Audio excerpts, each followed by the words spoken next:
အားလုံးပဲမင်္ဂလာပါအနည်းက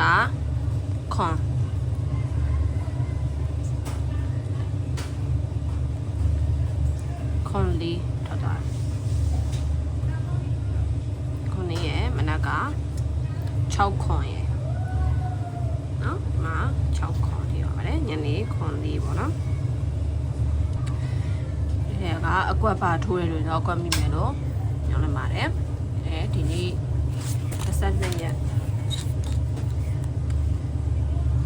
22ရက်5 လ2026မနက်ညအတွက်4နှစ်ချိန်မှာဒီနှစ်က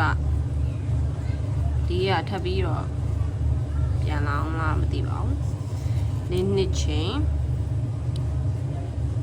4 5 4 3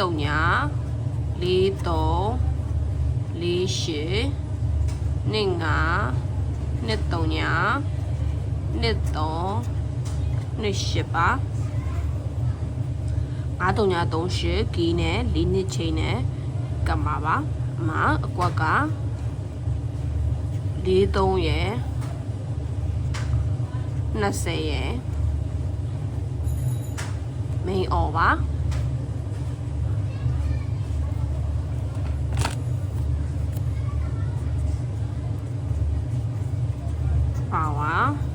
ပါဝါတတိ